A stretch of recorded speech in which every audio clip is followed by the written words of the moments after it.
Hi ಎಲ್ರಿಗೂ ನಮಸ್ಕಾರ. ನಾನು Pratibha. Welcome to my channel. ತುಂಬ ದಿನದ ನಂತರ ವಿಡಿಯೋ ಮಾಡ್ತಾ ಇದ್ದೀನಿ. ಇವತ್ತು ನಡೆಯೋ ಒಂದು ಸಣ್ಣ ಕಿಟ್ಟಿ ಪಾರ್ಟಿ ನನ್ನ ತಂಗಿ ಮನೆಯಲ್ಲಿ. ಹಾಗೆ ನಾನು ನನ್ನ ತಂಗಿ ಮನೆಗೆ ಹೋಗ್ತಾ ಇದ್ದೀನಿ. ಅಲ್ಲಿ ನಡೆಯೋ ಇವತ್ತಿನ ದಿನವನ್ನು ನಿಮ್ಮ ಜೊತೆ ಶೇರ್ ಮಾಡ್ತಾ ಇದ್ದೀನಿ. ಬನ್ನಿ ಹೋಗೋಣ.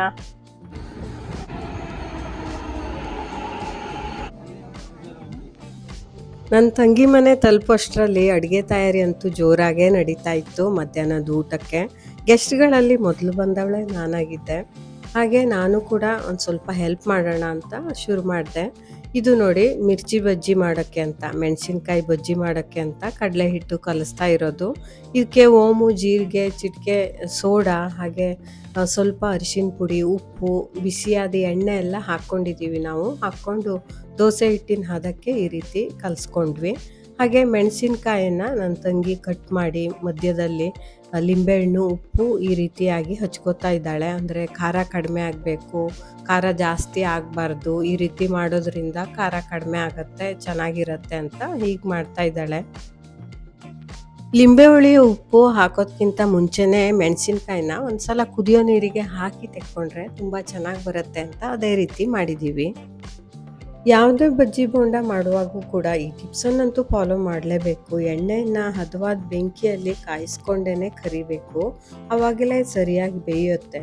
ಕಮ್ಮಿ ಉರಿ ಆದರೆ ಒಳಗಡೆ ಬೇಯೋದೇ ಇಲ್ಲ. ಜಾಸ್ತಿ ಉರಿ ಆಗಿಬಿಟ್ರೆ ಕೊತ್ತಿ ಹೋಗಿಬಿಡುತ್ತೆ, ತಿನ್ನೋಕ್ಕೆ ಸಾಧ್ಯ ಇಲ್ಲ. ಹಾಗಾಗಿ ನೋಡಿ, ಹೆಂಗಸ್ರ ಕೆಲಸ ಅಂದರೆ ಎಷ್ಟು ಸೂಕ್ಷ್ಮವಾದ ಕೆಲಸ ಅಂತ. ನಾವು ಬೆಂಕಿ ಜೊತೆನೇ ಅಡುಗೆ ಮಾಡಬೇಕು. ಹಾಗೆ ಚಾಕು, ಈಳಿಗೆ ಮಣೆ ಆ ಥರದ್ದೆಲ್ಲ ಉಪಯೋಗಿಸ್ಕೊಂಡೇ ತರಕಾರಿ ಕಟ್ ಮಾಡೋದಾಗಲಿ, ಕಾಯಿ ತುರಿಯೋದಾಗಲಿ, ಇದೆಲ್ಲ ಎಷ್ಟು ಸೂಕ್ಷ್ಮವಾದ ಕೆಲಸ. ಹಾಗಾಗಿ ನಾಜೂಕಿಂದ ಮಾಡಿದ್ರಷ್ಟೇ ಅದು ಅಡುಗೆ ಆಗುತ್ತೆ, ಇಲ್ಲಾಂದರೆ ಅಪಾಯನೇ ಆಗುತ್ತೆ. ನೋಡಿ, ನಮ್ಮ ಹೆಣ್ಮಕ್ಳು ಅಡುಗೆ ಮನೆಗೆ ತಮ್ಮ ಸಹಾಯನೂ ಇದೆ ಅಂತ ಇಲ್ಲಿ ತೋರಿಸ್ಕೊಡ್ತಾ ಇದ್ದಾರೆ. ಮಾತಾಡ್ಕೊಂಡು ನಕ್ಕೊಂಡು ಎಷ್ಟು ಚೆನ್ನಾಗಿ ಪ್ರಿಪೇರ್ ಮಾಡ್ತಾ ಇದ್ದಾರೆ ಅಂತ.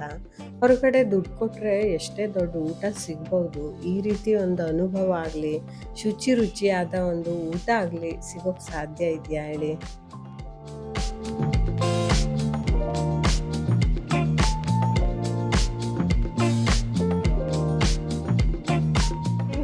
ಹಾಯ್, ಎಂತ ಮಾಡ್ತಾ ಇದ್ರೆ? ಚಪಾತಿ ಮಾಡ್ತಾ ಇದ್ದೆ. ಎಲ್ಲ ಒಬ್ಬೊಬ್ರು ಒಂದೊಂದು ಐಟಮ್ ಮಾಡ್ಕೆ ಪಾಟ್ಲಕ್ ತರ ಗೆಟ್ ಟುಗೆದರ್ ಮಾಡ್ತೀಯ ಮಂತ್ಲಿ. ಇದು ಹಂಗಾರೆ ಕಿಟ್ಟಿ ಪಾರ್ಟಿನ ಗೆಟ್ ಇದು ಗೆಟ್ ಟುಗೆದರ್. ಹೌದಾ? ಕಿಟ್ಟಿ ಪಾರ್ಟಿ ಅನ್ಕೊಂಡಿದ್ದಿ. ಓಕೆ. ಹಂಗಾರೆ ಯಾರ್ಯಾರ ಮನೇಲಿ ಎಂತೆಂತ ಐಟಮ್ ಬಂದ್ವು ಇವತ್ತು? ಒಟ್ಟು ಎಷ್ಟು ಐಟಮ್? ಇವತ್ತು ನಂದು ಕೋಸಂಬರಿ ಮತ್ತೆ ಚಪಾತಿ. ಹೌದಾ? ಓಕೆ. ನಂದು ಹೇಳು. ಎಂದು ಮಿರ್ಚಿ ಬಜೆ, ಕಡೆಗೆ ಹೋಳಿಗೆ ಮತ್ತೆ ಪಲ್ಯ. Okay, nice. ಎಲ್ಲ ಇಲ್ಲೇ ಒಟ್ಟಿಗೆ ಪ್ರಿಪೇರ್ ಮಾಡೋದು ಅದ? ಇಲ್ಲೇ ಮನೆಯಲ್ಲೇ ಮಾಡ್ಕೊಂಬರ್ದದ್ದು. ಬಟ್ ಇದು ಮಾತ್ರ ಬಿಸಿ ಬಿಸಿಯಾಗಿ ಅಂತ ಇಲ್ಲಿ ಮಾಡ್ತಾ ಇದ್ದೆ, ರೆಡಿ ಮಾಡೋದು. ಫುಲ್ ಎಲ್ಲರ ಐಟಮ್ ಮನೆಯಿಂದಾನೇ ಪ್ರಿಪೇರ್ ಮಾಡ್ಕೆ ಬರ್ತೀಯ. ಸೂಪರ್.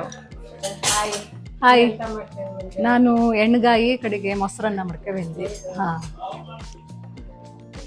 ಹಾಯ್, ನನ್ನ ಸ್ಪೆಷಲ್ ರೈಸ್ ಬಾತು ಮತ್ತೆ ಅದಕ್ಕೆ ರಾಯ್ತ.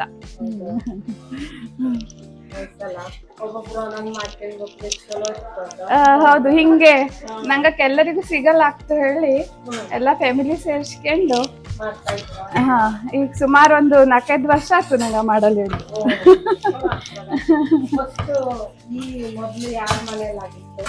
ಫಸ್ಟ್ ನಮ್ಮನೆಲ್ಲಯ್ಯ ಅದು ಫಸ್ಟ್ ಪರಿಚಯ ಆಯ್ತು. ಹಿಂಗ ಇದ್ದಿದ್ದ ಹೇಳ ಗೊತ್ತಿತ್ತಿಲ್ಲ, ಹಂಗೆ ಒಬ್ಬೊಬ್ರದ್ದೇ ಪರಿಚಯ ಆಯ್ತು. ಹಂಗೆ ಸಿಗದೇ ಇರ್ತಿಲ್ಲ, ಹಿಂಗೊಂದು ಗೆಟ್ ಟುಗೆದರ್ ಸ್ಟಾರ್ಟ್ ಮಾಡೋಣ ಹೇಕೊಂಡು ಸ್ಟಾರ್ಟ್ ಮಾಡಿದ್ಯ. ಎಲ್ಲರಿಗೂ ಭಾರಿ ಖುಷಿ ಆಗ್ತು, ಮಕ್ಕಳು ತುಂಬಾ ಎಂಜಾಯ್ ಮಾಡ್ದ. ಆಟ ಆಡ್ಸೋದ್ರ ಮತ್ತೆ ಗೇಮ್ಸ್ ಎಲ್ಲ ಮಾಡಿಸ್ತೀಯ, ಅಥವಾ ಎಂತಾರು ಒಂದು ಫನ್ ಆಕ್ಟಿವಿಟಿ ಅಂತಾರು ಇತ್ತು. ಸೊ ನಂಗೆ ಎಲ್ಲರಿಗೂ ಭಾರಿ ಖುಷಿ ಆಗ್ತದೆ. ಮತ್ತೆ ಒಂಥರ ಪಾಟ್ಲಕ್ ತರ ಎಲ್ಲರೂ ಒಬ್ಬೊಬ್ರು ಒಂದೊಂದು ಪ್ರಿಪೇರ್ ಮಾಡೋದು. ಮತ್ ನಮ್ಮನೆಲ್ಲ ನಾವೇ ಮಾಡಿದ್ ತಿಂತಿನ್ ಬೇಜಾರು ಬಂದಿರುತ್ತೆ.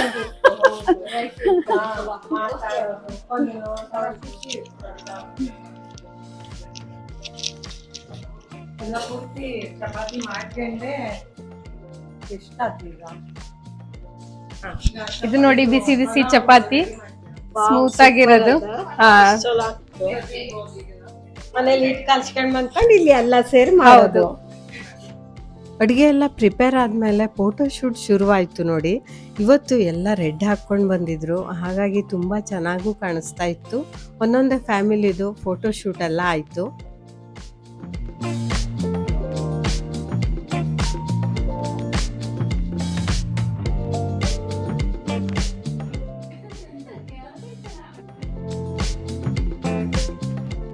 ಈಗ ಊಟದ ಸಮಯ, ನೋಡೋಣ ಬನ್ನಿ ಎಷ್ಟೆಷ್ಟು ಐಟಮ್ ಇದೆ, ಯಾವ್ಯಾವ ತರ ಇದೆ, ನೋಡೋಕೆ ಹೆಂಗ್ ಕಾಣಿಸುತ್ತೆ ಇದು ಅಂತ. ಕೋಸಂಬರಿ, ಕೋಸಂಬರಿ, ಇದಕ್ಕೆ ಸೌತೆಕಾಯಿ ಮತ್ತೆ ಕ್ಯಾರೆಟ್, ದಾಳಿಂಬೆ ಎಲ್ಲ ಹಾಕಿರೋದು. ಹೆಲ್ದಿ, ತುಂಬಾ ಹೆಲ್ದಿ ಅಂಡ್ ಟೇಸ್ಟಿ ಕೂಡ.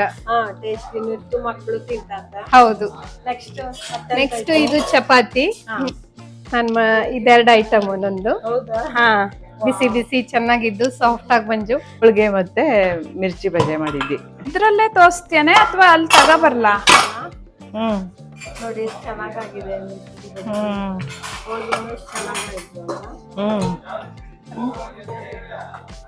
ಕಲರ್ ಚಂದ ಬಂದಿದ. ನಾನು ಎಣ್ಗಾಯಿ ಒಂದು ಪೇಪರ್ ಹಾಕು. ಕಡೆಗೆ ಮೊಸರನ್ನ ಮಾಡಿದ್ವಿ. ಇದನ್ನೆಲ್ಲ ಮಿಕ್ಸ್ ಮಾಡೋದ್ರಿಂದ ಚೆನ್ನಾಗಿ ಕಾಣಿಸ್ತದ ನೋಡೋದು. ದಾಳಿಂಬೆ ಎಲ್ಲ ಹಾಕಿದ್ದಾರೆ. ಹಾ ಹೌದು, ಹೆಲ್ದಿನೂ ಹೌದು. ಇವತ್ತು ಒಂದ್ ರೈಸ್ ಬಾತ್ ಮಾಡಿದ್ವಿ, ಅದ್ರ ಜೊತೆಗೆ ಅಲ್ಲಿ ಆಫೀಸ್ ಹತ್ರ ಹೌದಾ? ಇದು ರೈತ ಪಲಾವು ರಾಯ್ತ ಮಾಡಿ. ಬನ್ನಿ ಎಲ್ಲರೂ ತಿನ್ನಲ್ಲ. ನೆಕ್ಸ್ಟ್ ಎಂತ?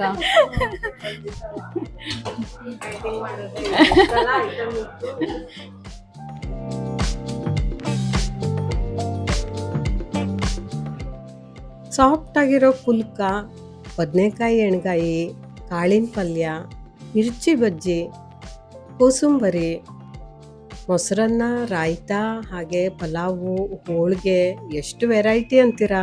ಎಲ್ಲನೂ ಕೂಡ ಒಂದಕ್ಕಿಂತ ಒಂದು ಟೇಸ್ಟಿ ಆಗಿತ್ತು. ಶುಚಿಯಾಗಿ ರುಚಿಯಾದ ಊಟ ಅಂತ ಹೇಳ್ಬೋದು. ಹಾಗೆ ಈ ರೀತಿ ಫ್ರೆಂಡ್ಸನ್ನು ನಾವು ಕರೆಯೋದು, ಅವ್ರ ಮನೆಗೆ ನಾವು ಹೋಗೋದು, ಈ ರೀತಿ ಮಾಡೋದ್ರಿಂದ ಒಂದು ಸಂಬಂಧನೂ ಬೆಸೆಯುತ್ತೆ. ಹಾಗೆ ನಾವು ಹೊಸತನ್ನ ಏನೋ ಕಲಿತೀವಿ. ಒಂದು ಅಡುಗೆನಾಗಿರ್ಬೋದು ಅಥವಾ ಇನ್ಯಾವುದೇ ಒಂದು ಟಿಪ್ಸನ್ನಾಗಿರ್ಬೋದು, ನಮಗೆ ಒಂದು ಪಾಸಿಟಿವ್ ಆಗಿ ನಮ್ಮ ಲೈಫಲ್ಲಿ ನಾವು ಕಲಿತೀವಿ.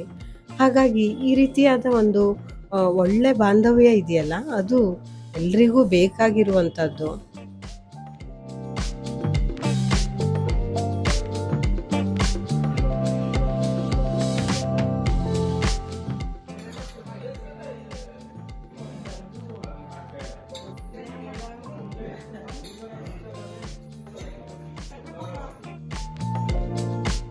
ಮಸ್ತಾದ ಊಟ ಮುಗಿಸ್ಕೊಂಡು ಫನ್ನಿ ಗೇಮ್ ಶುರುವಾಯಿತು ನೋಡಿ.